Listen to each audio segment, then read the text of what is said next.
Shalom Bapak Ibu. Seperti biasa, marilah dengan senyum memberi salam kanan kiri muka belakang sambil jabat tangan katakan damai sejahtera bagimu. Goyang-goyang tangannya. Luar biasa, gerejanya penuh. Ya, salam jo terus supaya saya nggak mulai khotbah.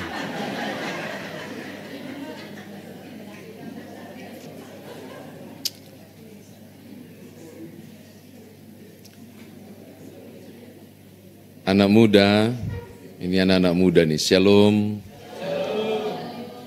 Ada yang muda ya, ada yang berambut putih tapi merasa muda.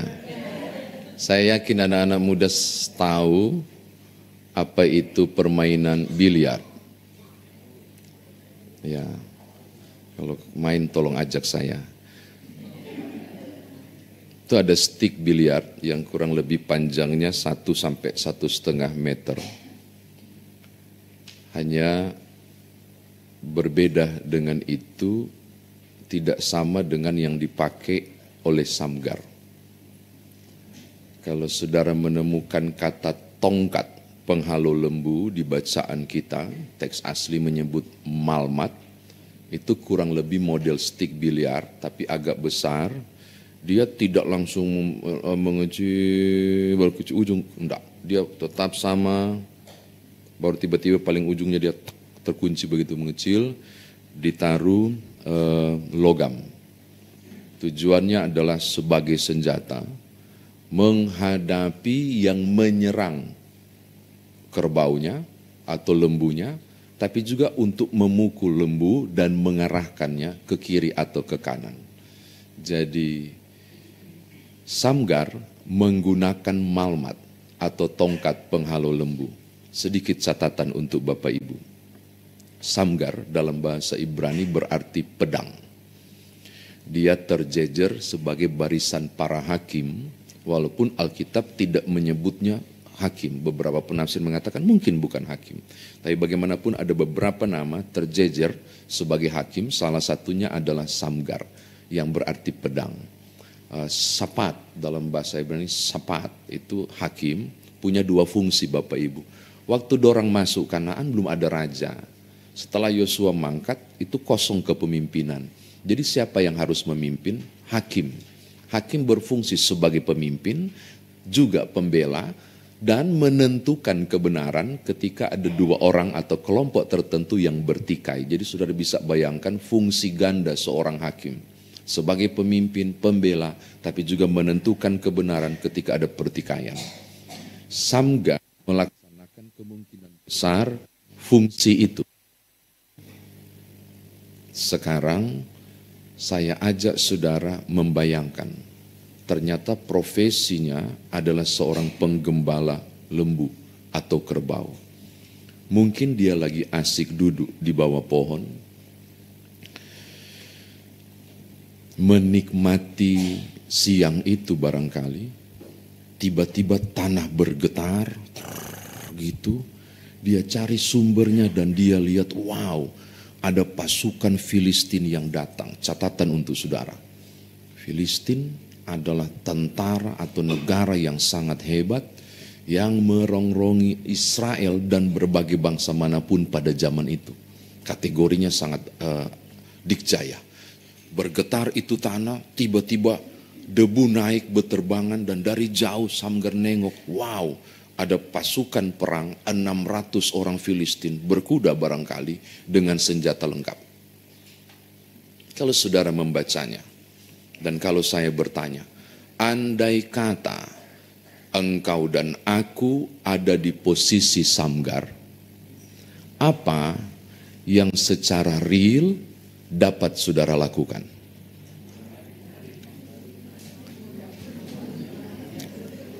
Kalau saya akan berdiri tegap, membungkuk, mengambil sepatu, balik kanan, kabur. Ya iyalah, satu orang, seorang diri berhadapan dengan 600 pasukan hebat.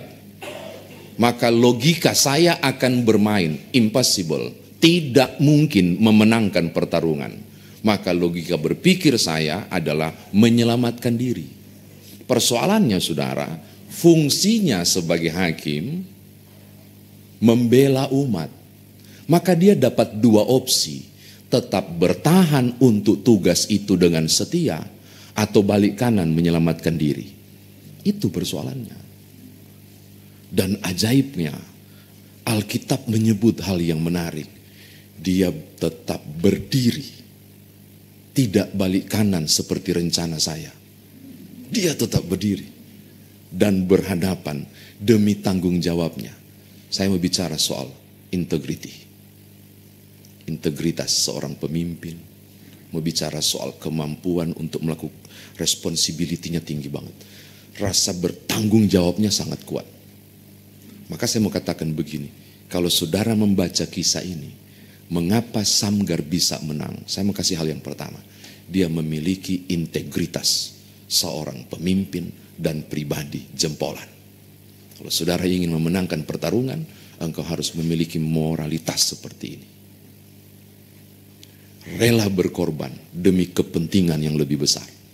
Ini yang Samgar buat, oke? Ini yang pertama. Yang kedua, enggak ada di teks, tapi saya berusaha untuk membangun imajinasi, membayangkan hal ini. Yang kedua, Bapak Ibu, bagaimana mungkin hanya dengan tongkat penghalau lembu, malmat yang 2 meter atau 1,5 meter itu, dia bisa membunuh 600 orang Filistin. Menurut saya tidak masuk di akal. Karena dia tidak masuk di akal dan di luar nalar atau impossible, maka semestinya tidak mungkin. Tapi nyatanya dia memenangkan pertarungan. Maka ada sesuatu di situ. Kalau ini tidak mungkin, ini impossible, ini enggak masuk di akal, ini di luar nalar. Itu berarti mau bilang sesuatu kepada saudara. Ada kuasa melampaui nalar. Ada kuasa melampaui logika yang terlibat bersama Samgar. Kalau ini wilayah mustahil dan tidak mungkin, tidak logis, tidak masuk di akal. Kalau ini bisa terjadi berarti cuma satu jawabannya. Ada satu kuasa yang melampaui nalar dan akal yang memungkinkan itu terjadi. Dan saya berkata, itu Tuhan. Maka di balik tongkat kecil yang tak berfaedah itu, ada Tuhan yang besar. Amin. Ini loh penting. Di balik tongkat kecil itu, ada Tuhan yang besar. Maka poin ini mau bilang begini, ini soal iman. Ini soal pertaruhan iman. Ini bukan soal main logika. Ini soal pertaruhan saudara. Untuk berani percaya bahwa kemenangan itu Tuhan berikan. Samgar di posisi itu. Karena menurut saya tidak masuk di akal. Ini mau bicara soal kehebatan iman. Maka saya kira poin kedua ini mesti jadi poin pertama. Kemenangan Samgar karena imannya yang besar. Ada Tuhan di situ. Oke? Yang kedua. Tadi saya bilang.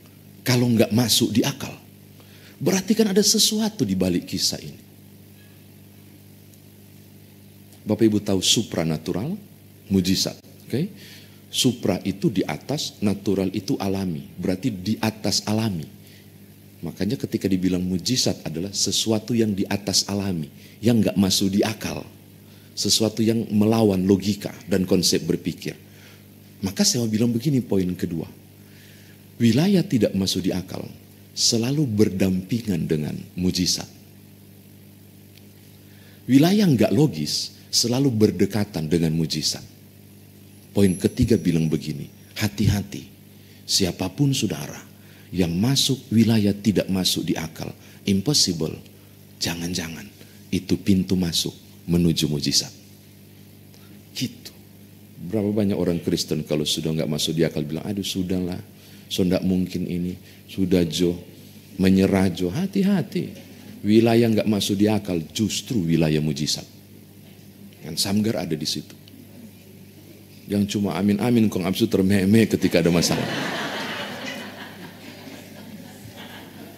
Oke, ini yang ketiga. Yang keempat saya suka sekali. Nggak ada di teks. Tapi tolong saudara bayangkan. Ketika musuhnya itu datang, apakah Samgar cuma pegang itu malmat bilang, rubungana, jatungana, matingana. Nggak mungkin lah. Nggak mungkin. Terus dia bikin apa? Melompat. Dia bikin apa? Menerjang. Dia bikin apa? Jatuh bangun. Dia alami apa? Berdarah-darah.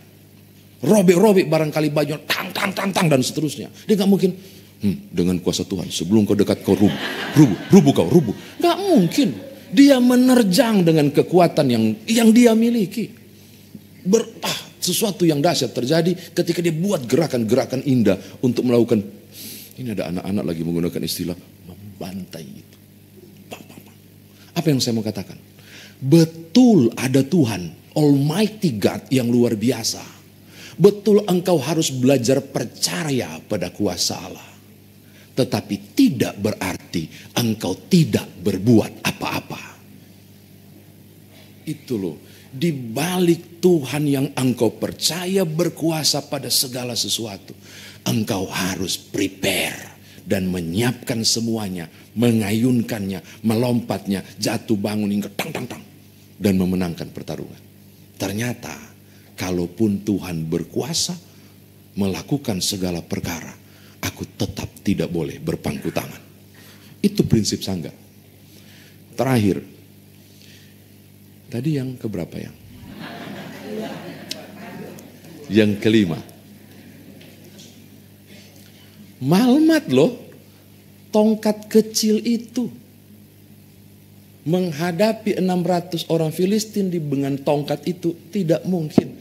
Ini fasilitas minim. Saya lagi berpikir tentang gaya banyak orang ketika bicara soal fasilitas. Ya cuma malmat, ya cuma tongkat. Kayaknya enggak gitu loh waktu dia bertarung. Tongkat. Oke, apapun yang ada, saya pakai. Keren gak? Tongkat, wow. Oke. Sini ngoni, badekat ngoni, tampias ngoni. Apa yang saya mau katakan? Fasilitas minim atau fasilitas lebih tidak menentukan kemenanganmu. Tapi cara pandang engkau memandang fasilitas itu. Ada air terisi setengah. Apa yang kau katakan? Cuma terisi setengah. Ya, masih ada kosong setengah. Oh, puji Tuhan, sudah ada setengah yang terisi. Kan itu soal opsional. Cara engkau memandang apa yang kau punya. Samgar memanfaatkan, walaupun cuma malmat, aku akan berjuang. Urusan lain, urusan Tuhan. Amin. Oke. Saya kira demikian firman Tuhan ditafsirkan. Sekarang, ini baru tafsiran, sabar. Sekarang bagaimana kita bawa dalam kehidupan beriman kita. Saya kalau khotbah Bapak Ibu memperhatikan jemaat. Kalau orang sudah batuk 3 kali, itu kode keras untuk berhenti. Sayap kanan sudah mulai batuk. Sekarang bagaimana kita bawa dalam kehidupan beriman kita. Yang pertama Bapak Ibu. Ini enggak usah lihat saya begitu, saya langsung grogi. Sudah sampai di mana tadi? Yang pertama, dengarkan.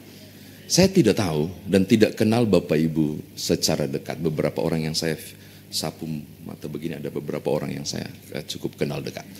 Tapi sebagian besar saya enggak tahu. Saya enggak ngerti dan tidak pahami saudara. Tapi saya mau bilang begini, siapapun Bapak Ibu, engkau suatu saat akan berhadapan dengan Filistin. Filistin persoalan, pergumulan, tantangan, berbagai hal yang rasanya tidak masuk di akal untuk memenangkan pertarungan. Suatu saat di kondisi apapun Bapak Ibu, engkau akan berhadapan dengan goncangan. Di kondisi-kondisi tertentu saudara punya 2 opsi, tetap bertahankah atau menyerah. Di berbagai kondisi pelik yang tidak logis dan tidak masuk di akal, kemungkinan besar orang akan memilih menyerah. karena ada batas kekuatan untuk bertahan. Hari ini saya menyampaikan hal penting ini kepada saudara. Apapun dan sebesar apapun Filistin saudara, Samgar memenangkan pertarungan karena dia tahu tentang kuasa Tuhan di balik tongkat kecil bernama Malmat itu. Maka aku pun mau mengatakan hal yang sama kepada saudara. Masalahmu boleh besar, persoalanmu mungkin besar. Tolong yakini, masih ada pribadi yang lebih besar, yang mampu menopangmu menghadapi tiap soal itu. Miliki mentalitas pejuang bahwa di balik hal yang besar yang saya hadapi, di kondisi yang tidak mudah aku hadapi, saya percaya masih ada Tuhan. Anak-anak muda, kita lagi berada di kondisi yang luar biasa ya nak. Generasi Z sekarang paling banyak yang di PHK oleh perusahaan. Udah browsing, itu berita lagi heboh sekarang. Mengapa? Daya tahan menghadapi masalah. Mentalitas instan. Tapi kalau dorang enggak bagus-bagus kok dorang. Cuma Tuhan yang tahu pokoknya. Kalau Tuhan mau, dia bisa hancurkan 600 orang Filistin tanpa Samgar. Bisa? Bisa. Almighty God. Tapi enggak. Dia minta Samgar berjuang untuk itu. Saudara tangkap maksud saya? Penting sekali. Mentalitas proses. Saudara tahu proses padang gurun? Sampai ke Kanaan dari delta sungai Nil. Sampai ke dekat tembok Yeriko itu. Berapa lama perjalanan? Ada beberapa rute loh. Ternyata ada yang cuma 3 bulan. Dan saya menemukan rute terdekat. Ternyata ada yang 40 hari. Tapi Tuhan kasih putar pada orang kasihan. Bukan 40 bulan loh. 40 tahun tak putar-putar. Memang bilangan karena dosa. Tapi perputaran itu mengubah proses mereka. Dari mentalitas budak menjadi mentalitas pejuang. Acap kali Tuhan izinkan berbagai persoalan dalam bentuk pasukan Filistin untuk mengubah mentalmu menjadi mental pejuang. Amin. Anak-anak muda, ayolah berproses bersama Tuhan. Berproses dalam mentalitas yang besar. Yang kedua, batu.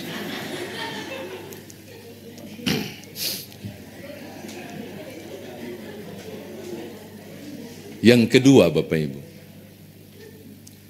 saudara akan punya pilihan untuk belajar percaya bahwa bukan fasilitas yang menentukan kemenangan saudara, tapi Tuhan yang merancangkan kebaikan dan bukan kecelakaan, kasih koma, dan kesediaan saudara untuk mengayunkan pedang walaupun Tuhan turut berperang. Poin kedua mau bilang begini. Saya tadi malam di sore menjelang malam di Philadelphia mengatakan hal yang sama. Ora et labora itu bukan bekerja dan berdoa. Minim banget maknanya. Peribahasa Latin itu punya makna yang dalam. Doakanlah apa yang kau kerjakan dan kerjakanlah apa yang sudah engkau doakan. Kalau Tuhan berperang untukmu, tidak berarti engkau menyarungkan pedang. Engkau harus berlelah, harus berproses bersama Tuhan, bergerak, jatuh bangun untuk memenangkan pertarungan. Maka saya mau katakan hal yang sama Bapak Ibu. Percayalah Tuhan menolong saudara, tapi tolong berjuang.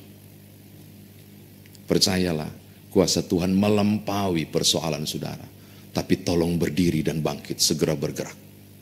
Percayalah bahwa kuasa Tuhan ajaib, tetapi engkau harus menjemputnya untuk mengalami kemenangan.